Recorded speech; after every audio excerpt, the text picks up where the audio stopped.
Magandang umaga po. Good morning, Aldrin. Pakibati naman yung katabi nyo na good morning.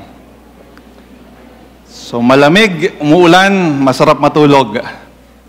Pero hindi ko kayo patutulugin. As we end our series, mini-series today, ang title po, ang panamagat ng ating mini-series ay Where do we go from here? Finding God's help in difficult times. Ito po in-express dun sa mga kinanta natin kanina. Ako po si Brother Sly. Ako ay isa sa mga elders ng Aldrin. Matagal tayong hindi nakita. Hindi po ba? Matagal akong hindi nakapag-preach dito. At ito yung dahilan kung bakit. About a year ago, yung ating pong senior pastor, si Pastor Saul, niyaya ako magkape. Sabi niya, Sly, coffee naman tayo. Meron akong kukonsulta sa'yo tungkol sa bagong ministry. So, being the kuya that I am, matanda po ako ng 3 o 4 na taon kay Pastor Saul. Sabi ko, sige, Pastor. Sabi ko, maganda yan, new ministry. Suportahan kita dyan. So, ito po yung dahilan kung bakit, ilan sa mga dahilan kung bakit ko sinuportahan si Pastor Saul. Una, Pastor Saul is a good preacher. Alam natin yan. Pero sa assessment ko, mas magaling siyang teacher. Kaya sabi ko, yung academe o yung school, kung saan ka lilipat, it will greatly benefit from your teaching skills. O sabi ko, go! You are still serving the Lord. Pangalawa, si Pastor Saul will be doing his passion. So para po sa aming mga 40-ish, middle age na, kapag ang trabaho nyo po ay yun din ang inyong passion, di ba? Parang hindi nagtatrabaho, di ba? Masarap magtrabaho kasi gusto mo yung ginagawa mo. And Pastor Saul will be doing what he's passionate about. So sabi ko, go ahead. That is your God-given gift. Go. Pangatlo, sabi po ni Pastor Saul, itong ministry na to, ito ay hindi nag-exist. Ito ay create lang para sa akin. So sabi ko, galing naman. Tailor-made for you. So talagang blessing to sa iyo ni Lord. Nakaabang na yung posisyon para sa Kanya. It's for Him to take. So I said, you're hearing God's call, naturally, you should go. Nung sinabi ko yung mga bagay na yun, si Pastor Saul, biglang gumaan yung pakiramdam niya. Naglighten yung mga mata niya. Sabi niya, salamat Sly. Buti naintindihan mo yung nararamdaman ko. Tamang-tama, if umalis naman ako dito, nandiyan naman kayong dalawa ni Alex para pagtulungan ko ano man yung maiwan kong trabaho. So natural ang sagot ko, teka lang, mga umali, si Kuya Alex pwede, ako hindi. Pastor, ang mga anak ko nag-aaral pa, senior high pa lang yung bunso ko. Yung anak ko hindi pa graduate ng college. Madami pa akong gustong marating sa career ko. Di ba? So, nung na-realize ko, parang nahiya ako sa aking sarili. Nahiya ako kay Lord kasi nung si Pastor Saul lang apektado, go, go, go. Pero nung ako na, may sakripisyo na, wait Lord. Ang dami kong excuse. Pero kung tatanungin ko bawat isa sa inyo dito ngayon, hindi po ba pareho din tayo? Hindi po ba kayo din? Kapag dumating na yung punto na hindi na puro biyaya at blessings ni Lord, kung hindi kailangan ng magsakripisyo, meron na tayong kailangan ibigay para kay Lord. Diba? Hindi na yes Lord, yes Lord, yes, yes Lord. Ang sagot natin, wait Lord, wait Lord, wait, wait Lord. Bigla tayong nagiging theologian. Bakit? Sabihin natin, di ba sabi sa Bible, the Lord is patient. So Lord, hindi pa ako ready. Diba? Be patient with me. So pag-isipan natin ito mga kapatid, ito ay refleksyon ng bawat isa sa atin. Let us pray. Dear Heavenly Father, we thank you for this beautiful day you have given us. Thank you for the strength that we can be here with our brothers and sisters. Salamat Lord sa nakaraang linggo na kami ay inyong pinagpala at iningatan. Lord, prepare us as we study your word. Open our eyes that we may see the wonderful things in your law. Amen. So, yung pong short passage na binasa natin kanina, John verses 66 to 68, ito po ay isang parte lamang ng napakahabang chapter 6 ng John. So, para po mabigyan kayo ng konteksto, ano nga ba nangyari sa chapter 6 ng John? So meron pong mga miracles na ginawa si Jesus. And these are not ordinary miracles, big miracles. Una, Jesus fed the 5,000. So dami nakakita noon, madami naka-experience noon. Pangalawa, Jesus walks on water. Another supernatural event. As a result, the crowds kept following Jesus. So, dahil nakita nila yun, dahil sila ay nakakain ng pagkain mula kay Jesus, sumunod sila. Pero, anong problema? Pagdating po sa verses 54 to 55, ito na yung hard truth. Nung nagle-lecture na, nagsisermon na si Jesus, sabi niya, "My body is the bread of life, and my blood is eternal life." Nung nalaman ng mga taong nakikinig, nagsimula na silang umalis. Sabi sa verse 66, as a result of this, ito po yung statement, nung sinabi na ni Jesus yung katotohanan, many of His disciples abandoned Him and no longer walked with Him. Ulitin ko po, abandoned Him and no longer walk with Him. When others heard about the hard truth, they no longer wanted to be with Him. Marahil tayo pag minsan ganyan din, di ba? Kapag pinapagawa ni Lord, medyo mahirap na. Sandali, Lord. Hindi naman yung deal natin di ba? Hanggang dito lang ako. When it was good food and miracles, when it suited their purposes and filled their bellies, they followed Christ. When He told them the hard truth, they started to leave Him.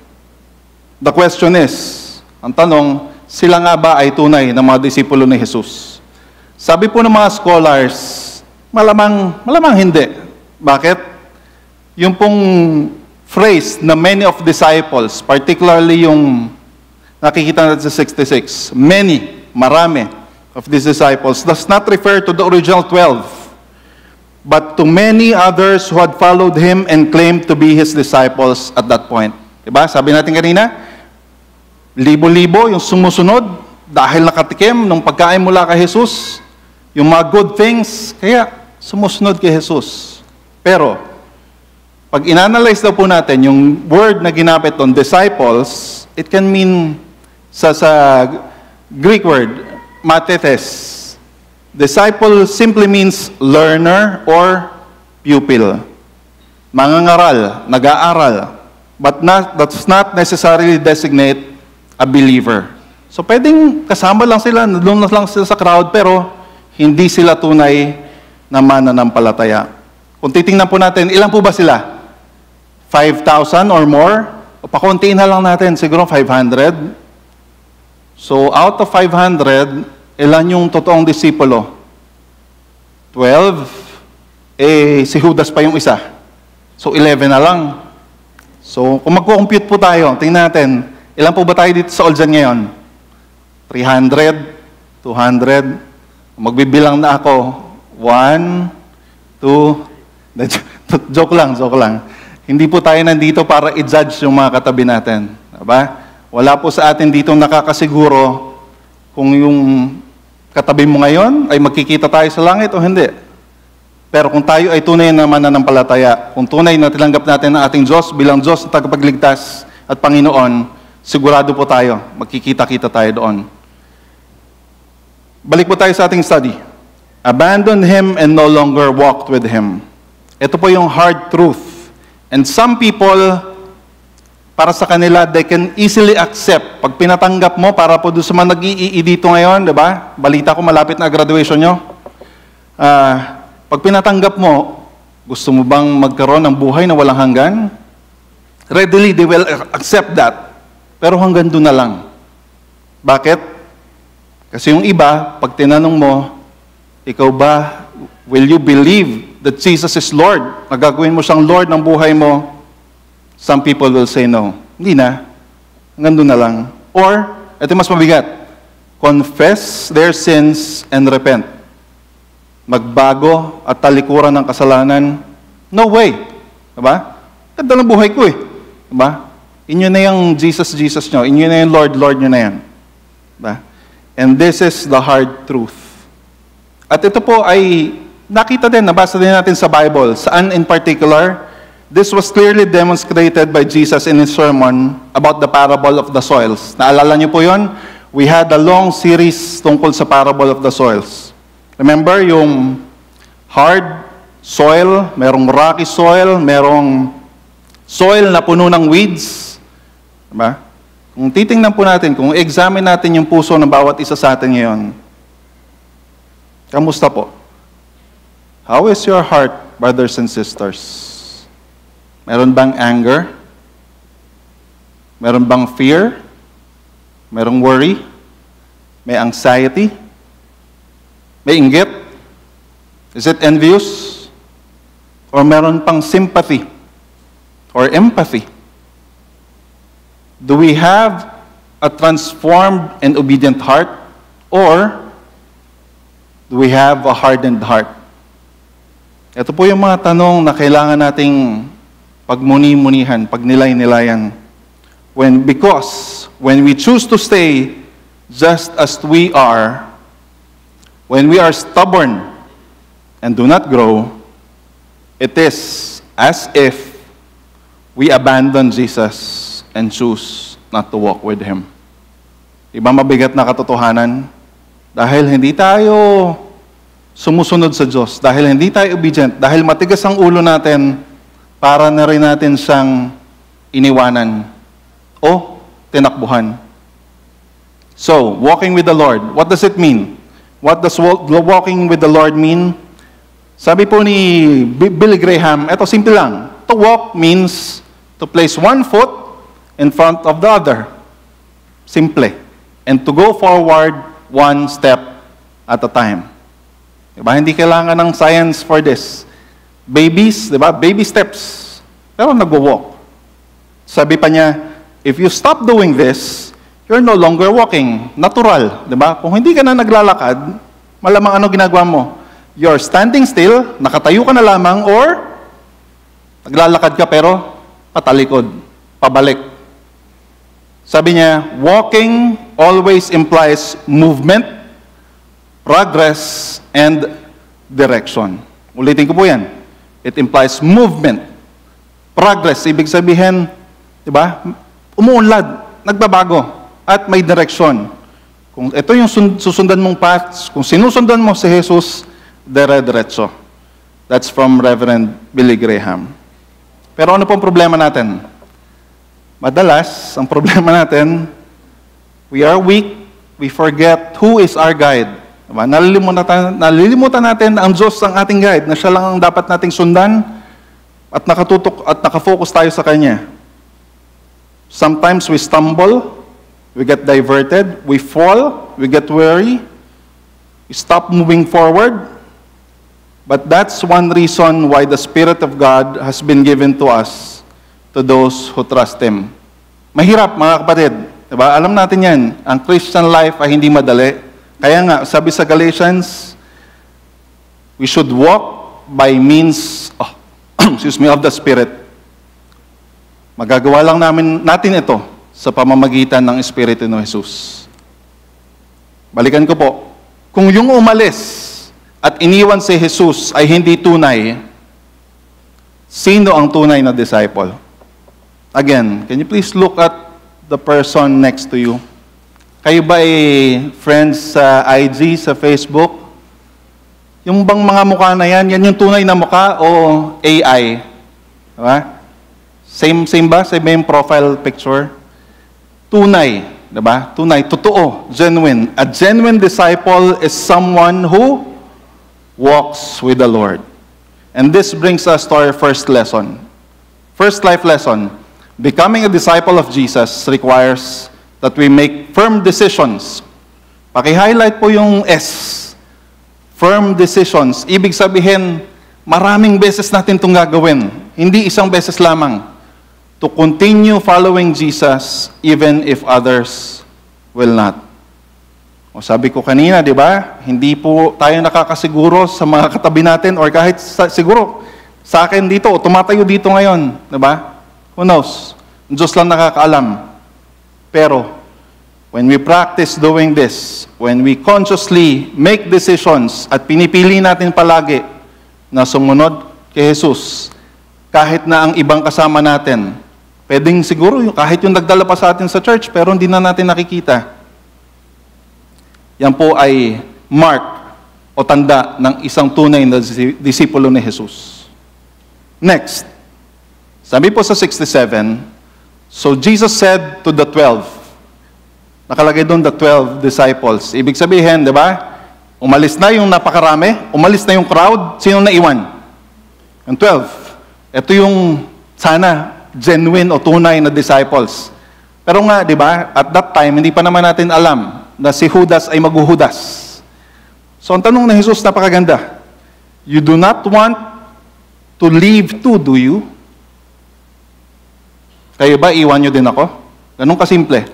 Pero dun sa ganung kasimpleng tanong, maraming nakakabit na iba pang mas mabibigat na tanong. Bakit?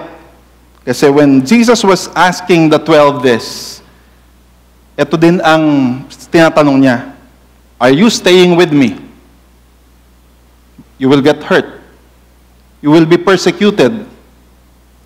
You will leave or lose your loved ones. Kung ano bang buhay ka meron ngayon, iiwanan mo at mababago yan. Dahil sa pagsunod sa akin. You will make sacrifices. It will cost you. Hindi ka pwedeng sumunod sa akin ng ganun-ganun na lang. May mawawala sa'yo. May babaguhin sa'yo. You will have to give up some of the things that this world offers. Kaya pumadami sa atin, sa umakilala natin, na pwedeng sumusunod, kasama natin, pero kapag humihirap na, sabi ko kanina, kapag may sacrifices na, kapag meron ng hardships or trial, they would stop following or walking with Christ. Because there is a cost in following Christ. And that is the same question the Lord is asking us today. Yan po ang tanong sa atin, mga kapatid. Will you follow me despite the cost? Susunod ka pa rin ba? Kahit alam mo na mahihirapan ka, na masasaktan ka, nagkakaroon ng hardship sa iyong buhay, na madaming pagsubok na darating. At ito po ay hindi bago sa atin. As we read our Bible, ito po yung mga passages. I highlighted some. Luke 14:27 says, and whoever does not bear his cross and come after me cannot be my disciple. This is a hard truth. Pangalawa, Galatians. Sabi po sa Galatians 2:20, I have been crucified with Christ, and it is no longer I who live, but Christ lives in me. And the life which I now live in the flesh, I live by faith in the Son of God, who loved me and gave himself up for me. Kapag inanalyze po natin ito, malinaw na dahil ang Diyos nga, si Jesus nga, ibinigay yung kanyang buhay, so tayo pa kaya, would the Lord God ask for anything less? If we are to follow Christ, ganyan din, that will be the cost. Sabi po ni C.S. Lewis, until you have given up yourself to Him, you will not have a real self. Medyo profound, di ba? Medyo mabigat. Pero simple lang sinasabi niya. Di ba? Hanggat hindi mo sinusurrender lahat sa Diyos, hindi iyan yung buhay na dinsenyo ng Diyos para sa iyo. You won't find fulfillment, you won't find contentment.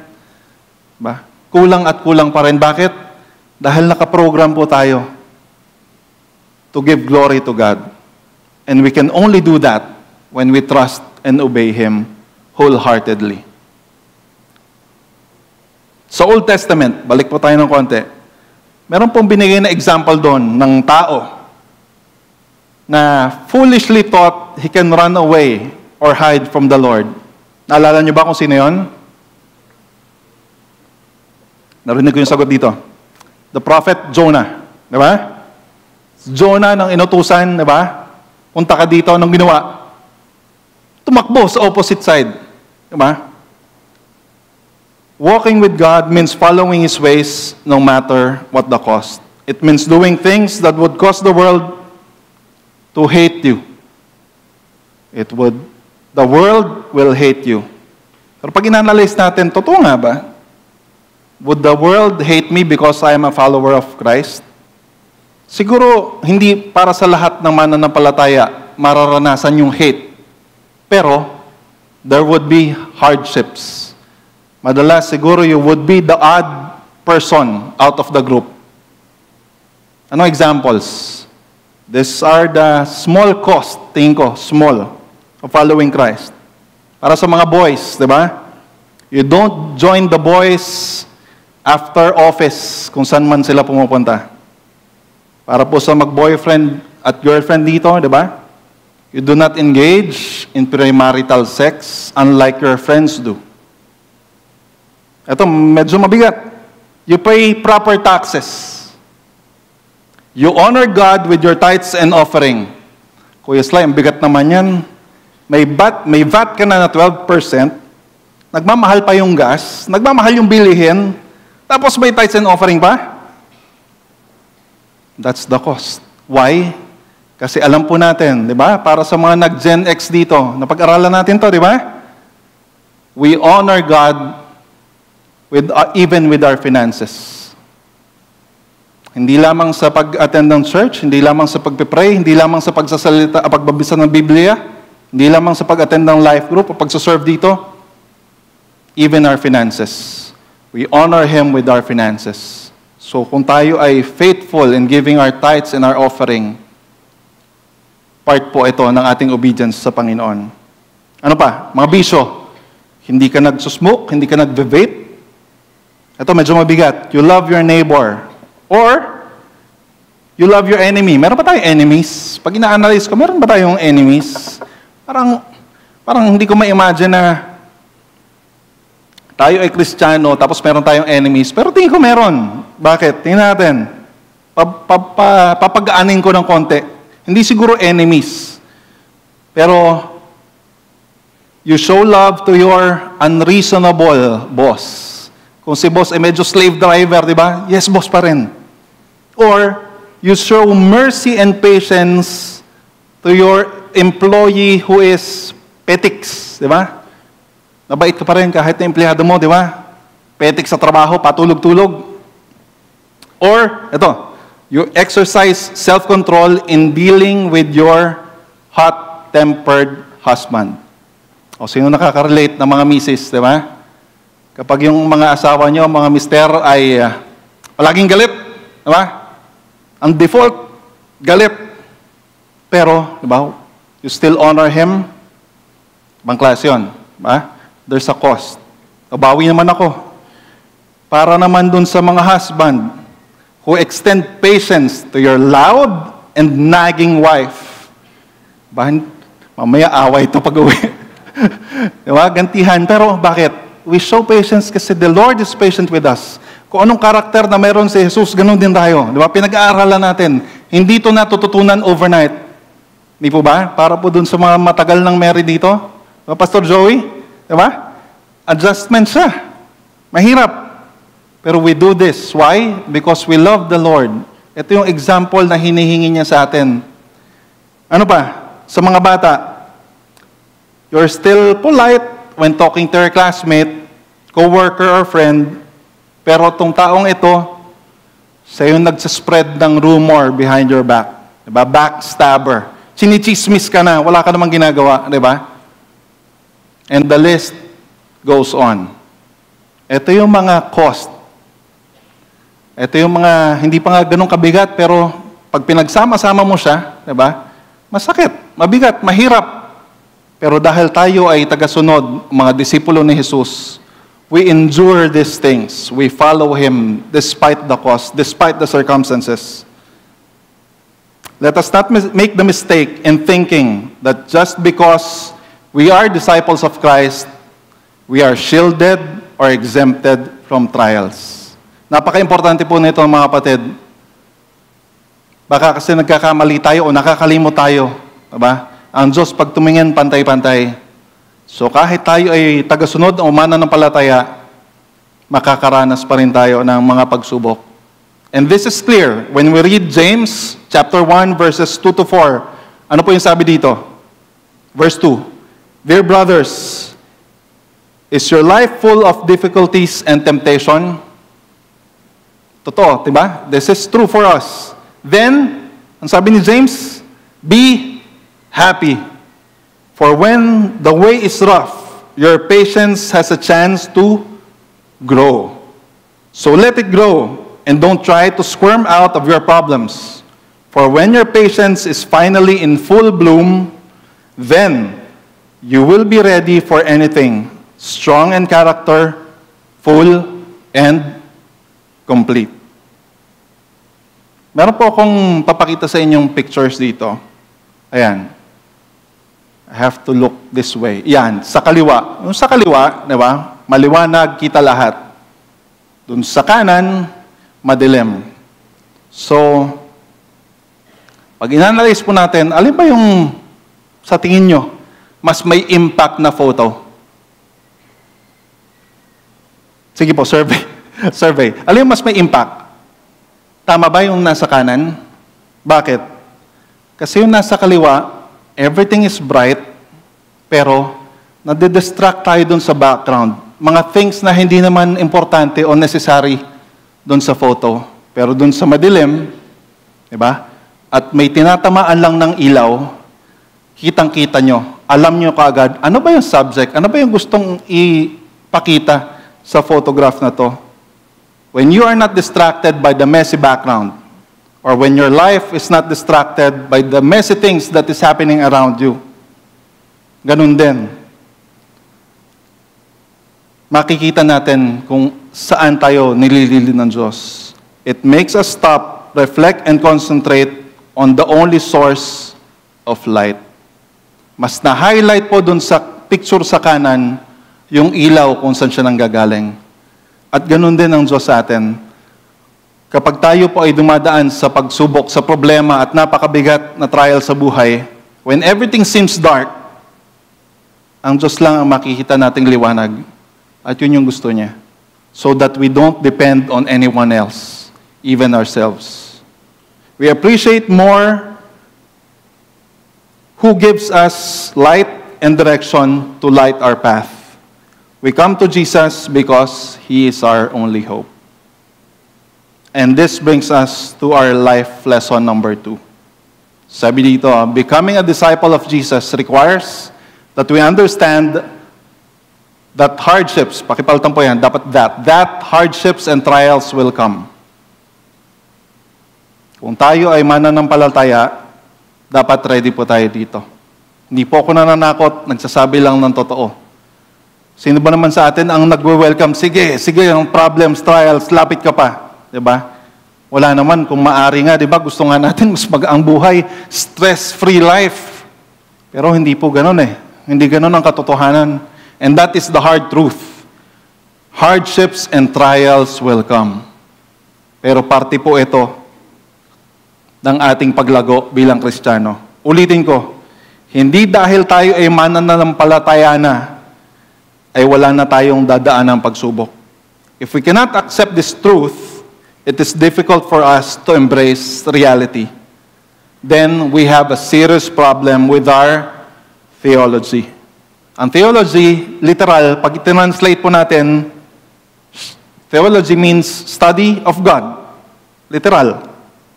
At isa po sa pinakamaagang natutunan ko, naturo ng pastor sa akin, hindi ko malimutan, sabi niya, proper theology always saves you. Paki-highlight yung always. Proper theology always saves you.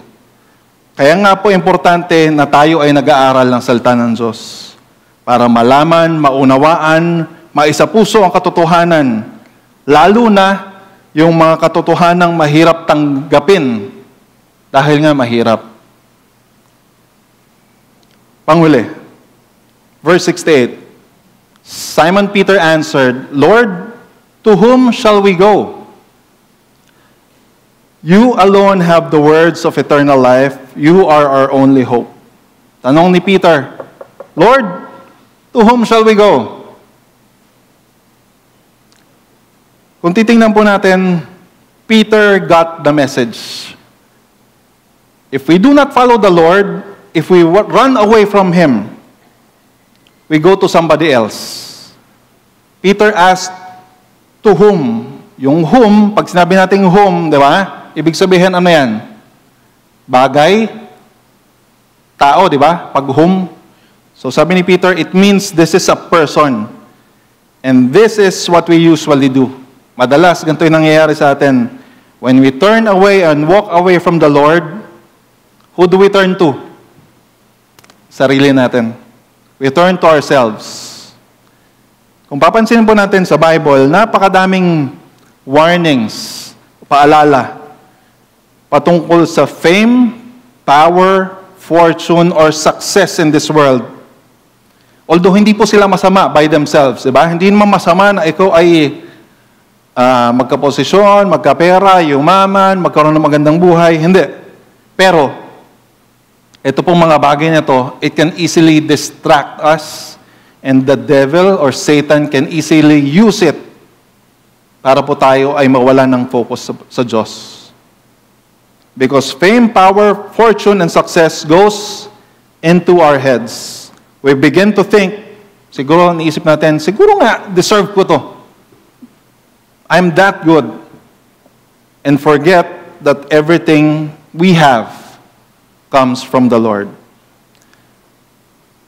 Si Peter, nung sinabi niya yan, nakakatuwang isipin na siya yung naunang nagsalita. Kasi kung titingnan natin, si Pedro palaging ganun. Nung si Jesus ay nakita nilang naglalakad sa tubig, sino yung unang disipulo na sumama kay Jesus? Si Pedro. Nung si Jesus ay aarestuhin na sa garden, sino yung biglang sumugod, kumuha ng sandata at chinop off yung ear ng Roman guard or soldier? Si Pedro. Alam natin si Pedro impulsive. Pero hindi lamang dahil sa pagiging impulsive, tingin ko, ganon si Peter magsalita. Bakit? Peter was confident in saying that Christ has the words of eternal life because He witnessed the things that Jesus has done in the past. Kasi lahat ng mga bagay na ginawa ng Diyos, naranasan ni Pedro. Nakita niya. Eyewitness siya. Para po sa atin, ang practical application nito, ang mga past experiences that we have, mga ginawa ng Diyos para sa atin, dapat po natin itong tandaan at panghawakan. Dapat mabilis nating maalala ang kabutihan na ginagawa ni Jesus para pagdating ng mga problema natin sa buhay, sa panahon na tayo ay dumadaan sa matinding pagsubok, ang tangi nating pwedeng panghawakan ay ang katotohanan na ang Diyos iniligtas tayo sa panahon ng tayo may problema. We look at God's grace and mercy for what He has done in the past. We are confident and hopeful for our future because we know that He is good and just. Kung kilala natin ang Diyos, alam natin kung anong ginagawa niya sa ating buhay, babalik at babalik tayo dun sa sinabi ko kanina. Ano yon? Proper theology always saves you. Kasi kung paano natin kilala ang Diyos, ganon yung relasyon na meron tayo, ganon yung magiging disposisyon natin sa buhay. Sinubukan kong ilista, pero hindi kayang lahat. Pero I listed 8. Siguro 1 for every day of the week, sobra pa. Ito yung mga katangian or attributes na meron ng Diyos na pwede nating panghawakan, dapat nating tandaan, and we should know this by heart. First 3. God is omniscient, omnipotent, and omnipresent. Big words, pero simple lamang sila pag isipin natin. Omnipotent means to have unlimited power. Omni, ibig sabihin all, potent, powerful. Pag pinagsama mo, omnipotent. Diba? Simple. God is able and powerful to do anything He wills without any effort on His part. So, alam natin yan, kinakanta nga natin yan di ba? Na ang Diyos ay makapangyarihan.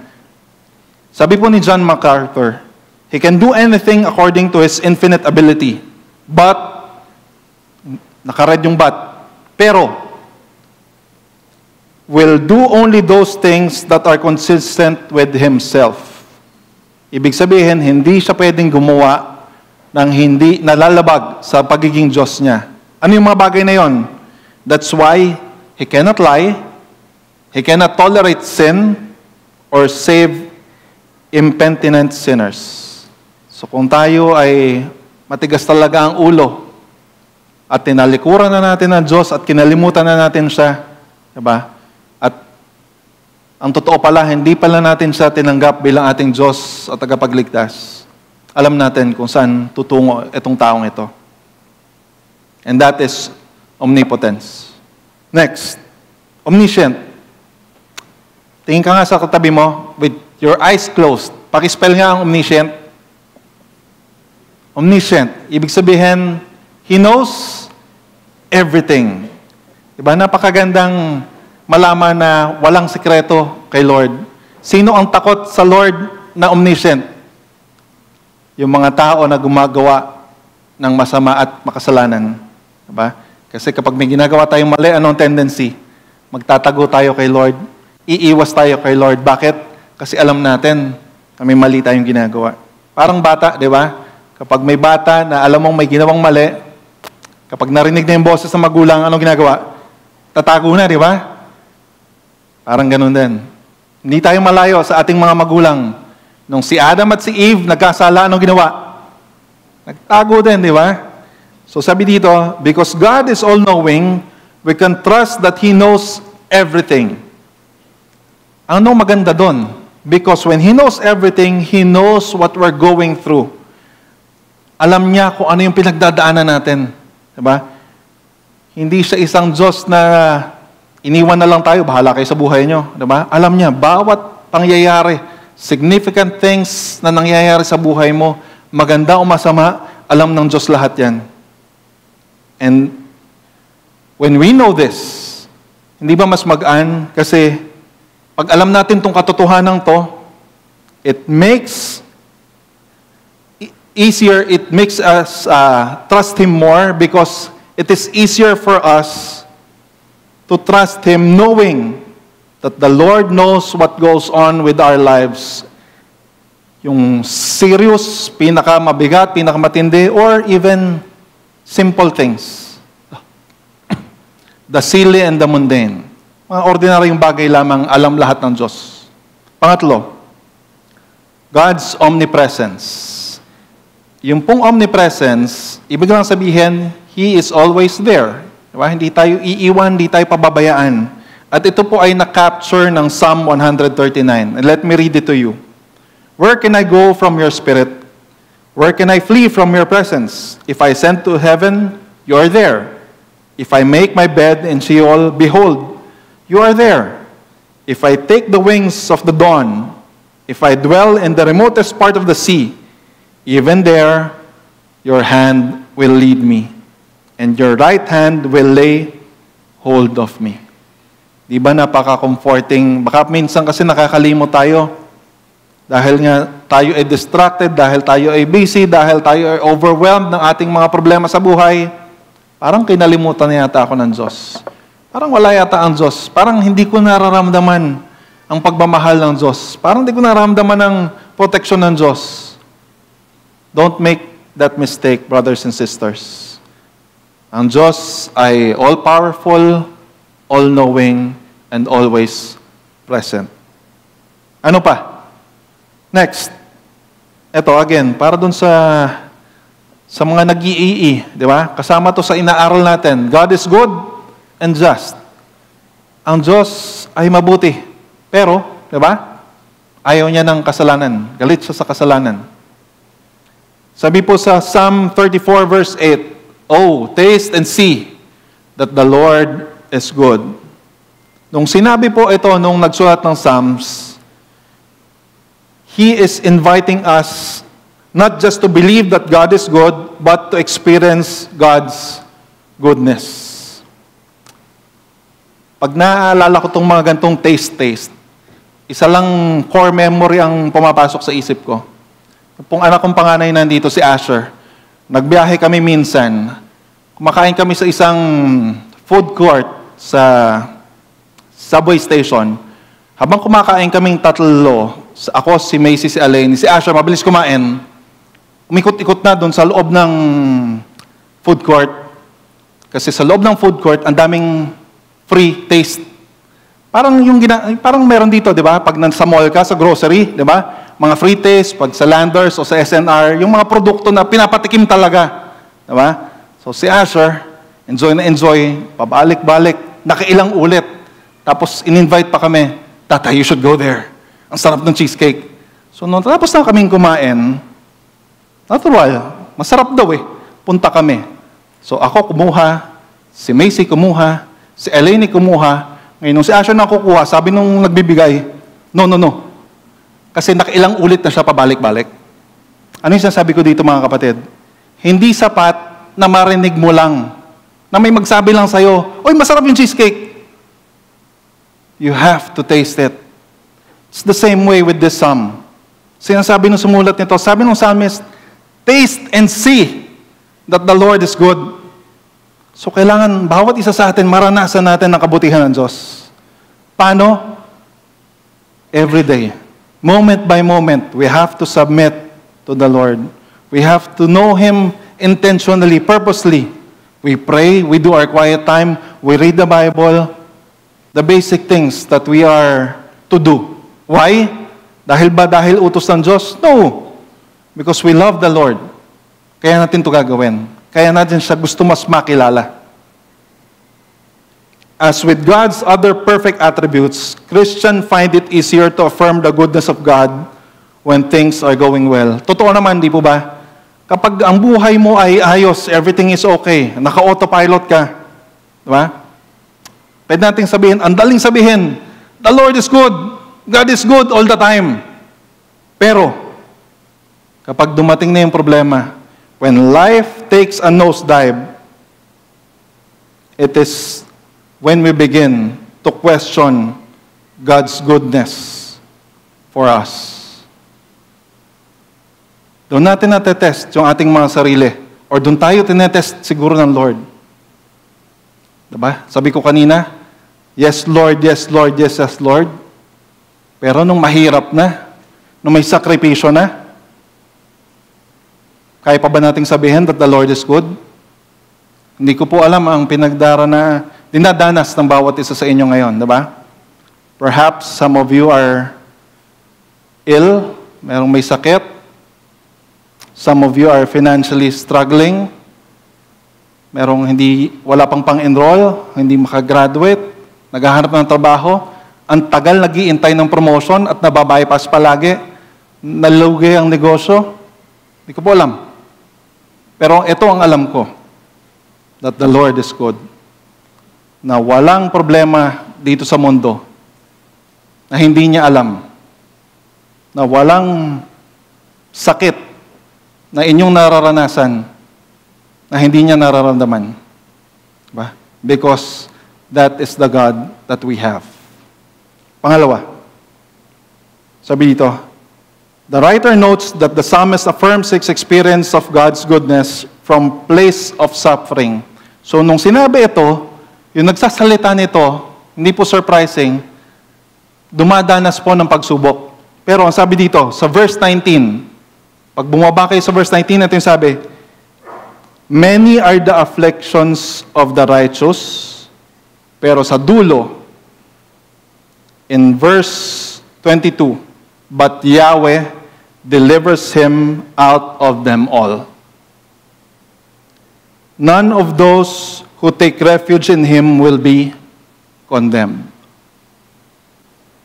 Naka-highlight po yung Yahweh or the Lord delivers out of them all. Ibig sabihin, sa experience ng psalmist na nagsulat nito, kahit na anong paghihirap na kanyang nadanasan, anumang trials o pagsubok na kanyang dinaanan, na-experience niya ang goodness, ang deliverance ng Panginoon. At ito po yung dulo. Sabi ko nga kanina, None of those who take refuge in Him will be condemned. That is in 34:22. Condemned. Ibig sabihin, ito po ay paalala sa atin na pwedeng hindi mo maranasan yung solusyon na gusto mo o yung sagot na hinihintay mo dito sa mundong ito, pero dahil ikaw ay tunay na mananampalataya, dahil ikaw ay tagasunod ng Diyos at kinilala mo ang Diyos bilang Diyos at tagapagligtas, meron siyang pangako sa afterlife. We will be with Him in paradise. Yun po yung saving grace. Na pwedeng hindi masagot lahat ng Diyos ang ating katanungan kung bakit may paghihirap, bakit may sakit, bakit unfair ang mundo. Okay lang. Kasi sa afterlife, may pangako siya. Let's go to just. What does it mean that God is just? It means more than simply being fair. It means He always does what is right and good toward all men. Ulitin ko po yun. He always does what is right and good. To all. Ibig sabihin, pantay-pantay. Pero, ito yung paalala. At mahirap, another hard truth na tanggapin. Likewise, although this is hard for many to accept, His sentencing of evil, unrepentant sinners go to hell is also right and good. Dahil nga ang Diyos, ayaw niya ng kasalanan, itong kasalanan na ito, sa huli, kailangan maparusahan. That is being just. God will have justice for sin, either from Christ's atoning death, for those who will not accept it, eternal wrath in hell. Diba mabigat? Nakakatakot? Pero dapat po, para sa ating tunay na mananampalataya, hindi ito nakakatakot, kundi dapat mag-ipong itong challenge. Dapat ito'y maging hamon. Bakit? Paano naman po yung mga kapamilya natin? Paano yung mga kaibigan natin? Paano yung mga kasama natin na hindi pa nakakarinig ng salita ng Diyos? Paano po sila? Kaya po tayo merong Great Commission. Tayo po ang dapat magdala ng salita ng Diyos sa kanila. Panghuli, God is immutable. Immutable, ibig sabihin, sa Malakay 3:6, I, the Lord, do not change. So you, the descendants of Jacob, are not destroyed. God does not change. Hindi po nagbabago ang Diyos. Who He is never changes. He is the same from the beginning of time up until eternity. His character never changes. He never gets better or worse. Ito yung maganda dito. His plans do not change. His promises do not change. Kaya, di ba, pag sinasabi sa atin na kailangan kahit papano, alam natin ang salita ng Diyos. Alam natin by heart yung mga pangako ng Diyos. Bakit? Kasi ito yung panghahawakan natin. Kasi ang Diyos hindi nagbabago. Pag sinabi niya yan, gagawin niya yan. Pag sinabi sa Biblia ito, paniwalaan po natin. Sabi po ng isang writer, what all this means, ibig lang sabihin, very simply, is that God is dependable. Diba? Maasahan. Our trust in Him is therefore a confident trust, for we know that He will not, indeed, cannot change. Diba? Kung ang Diyos hindi nagbabago, dapat kampante tayo. His purposes are unfailing. His promises are unassailable. Again, big words, pero simple lang. Anong ibig sabihin yan? His promises are unfailing. Ibig sabihin lang, constant, reliable, dependable. Dahil nga siya ay Diyos. His promises are unassailable. Anong ibig sabihin ng unassailable? Simple din. Strong or true that no one can beat or disprove. Ibig sabihin, kapag pinangako niya, tutuparin niya. Pag pinangako niya, totoo. Diba? Ilang beses na tayong umasa sa pangako ng tao. Diba? From the barangay level politicians up to the highest person in the land. Nakailang presidente na tayo, diba? Ang daming pangako pag eleksyon, pero ang Diyos, pag nangako, pwede nating panghawakan. dahil totoo. It is because God promised us eternal life, is immutable, that we may be rest assured. Dahil tayo po ay pinangakuan ng Diyos ng buhay na walang hanggan, ito po ang pwede nating panghawakan, that nothing, not trouble, or hardship, or persecution, or famine, or nakedness, or danger, or sword, shall separate us from the love of Christ. It is because Jesus Christ is the same yesterday, today, and forever, that neither angels or demons, neither the present nor the future, not even the powers, height, depth, or anything else in all creation will be able to separate us from the love of God. That is in Christ Jesus our Lord. Diba, napakaganda nung sinabi sa Romans. Lista mo na lahat ng maiisip mo. Anumang bagay yan, sino man yan. Diba? Anumang circumstance sa buhay, nilistan lahat ni Paul yan. Bakit? Kasi naranasan niya yan lahat. At totoo para sa kanya. Diba? Walang nagbago dahil si Jesus, ang Diyos, hindi nagbabago. Mga kapatid, yung pong binigay ko sa inyong 8 attributes ng Diyos, we can go on for hours discussing this. Ang dami pa, ang haba pa ng listahan. All we need to do is open our Bibles. Doon natin makikita itong mga katotohanan ito. These are only some of God's attributes. When we walk closely with God, we get to know and experience Him. We learn proper theology. We strengthen our faith because we know who He is and what His promises are for us in the future. Final point. Life lesson number 3. Becoming a disciple of Jesus requires that we remember what Jesus has done in the past. Ulitin ko po ito, I will emphasize this. Lahat ng ginawa ng Diyos sa atin, balikan natin, di ba? We reflect on this. And, anong kasunod? We cling to His promises for us in the future. At ano yung kanyang mga pangako na dapat at pwede nating panghawakan? Let's hold on to it. Especially when we go through difficult and uncertain times. Maraming salamat po. Good morning.